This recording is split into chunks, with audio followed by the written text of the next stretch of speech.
صفحہ نمبر 494، سورت رحد۔ سورت رحد کا تعارف، فضیلت اور اس کی اہمیت۔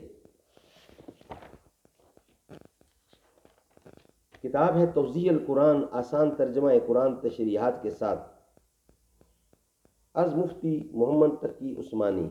اعوذ باللہ السمیع العلیم من الشیطان الرجیم، بسم اللہ الرحمن الرحیم، الحمد للہ وکفی وسلام علی عبادہ الذین اصطفی۔ وما ابری، یہ پارہ ہے 13واں، آیات ہیں۔ یہ سورت مکی ہے اور اس میں 43 آیتیں اور 6 رکوع ہیں، اور سورت کا سیریل کے حساب سے 13واں نمبر ہے۔ بسم اللہ الرحمن الرحیم، الف لام میم را، تلک آیات الکتاب والذی انزل الیک من ربک الحق ولیکن اکثر الناس لا یؤمنون۔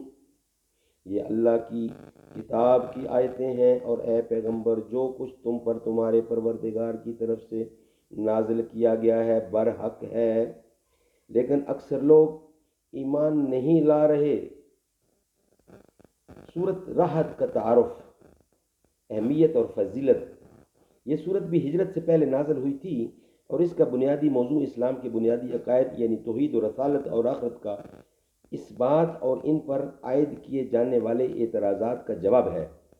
پچھلی صورت یعنی صورت یوسف کے آخر آیت نمبر 105 میں اللہ تعالیٰ نے فرمایا تھا کہ آسمانوں اور زمین میں اللہ تعالیٰ کی قدرت کاملہ اور اس کی وحدانیت کی بہت سی نشانیاں پھیلی ہوئی ہیں، لیکن کفار ان کی طرف دھیان دینے کی بجائے ان سے منہ موڑے ہوئے ہیں۔ اب اس صورت میں کائنات کی ان نشانیوں کی کچھ تفصیل بیان فرمائی گئی ہے، جو پکار کر کہہ رہی ہیں کہ جس قادر مطلق نے اس کائنات کا یہ محیر العقول نظام بنایا ہے، اسے اپنی خدائی قائم کرنے کے لیے کسی مددگار یا شریک کی ضرورت نہیں ہے۔ اگر انصاف کے ساتھ غور کیا جائے تو اس کائنات کا ہر ذرہ اللہ تعالیٰ کی توحید کی بھی گواہی دیتا ہے، اور اس بات کی بھی کہ یہ سارا نظام اس نے بے مقصد پیدا نہیں کیا۔ اس کا یقیناً کوئی مقصد ہے، اور وہ یہ کہ اس دنیوی زندگی میں کیے ہوئے ہر کام کا کسی دن حساب ہو، اور اس دن نیکیوں کا انعام اور برائیوں کی سزا دی جائے۔ اس سے خود بخود آخرت کا عقیدہ ثابت ہوتا ہے۔ پھر نیکی اور برائی کا تعین کرنے کے لیے ضروری ہے کہ اللہ تعالیٰ کی طرف سے واضح ہدایات بندوں کو دی جائیں۔ ان ہدایات کا ذریعہ اللہ تعالیٰ کے پیغمبر ہیں، جو وحی کے ذریعے اللہ تعالیٰ کے احکام معلوم کر کے دنیا والوں تک پہنچاتے ہیں۔ لہٰذا اس سے رسالت کا عقیدہ بھی ثابت ہوتا ہے۔ کائنات کی جو نشانیاں اس صورت میں بیان کی گئی ہیں، ان میں بادلوں کی گرج چمک بھی، اور جس کا ذکر اس صورت کی آیت نمبر 13 میں آیا ہے، یعنی کہ ان میں بادلوں کی گرج چمک بھی ہے۔ عربی میں گرج کو رحد کہا جاتا ہے، اس پر اس صورت کا نام رحد رکھا گیا، یعنی ان میں بادلوں کی گرج چمک بھی ہے۔ ہر چیز اس میں بیان کی گئی ہے جس کا ذکر اس صورت کی آیت نمبر 13 میں آیا ہے۔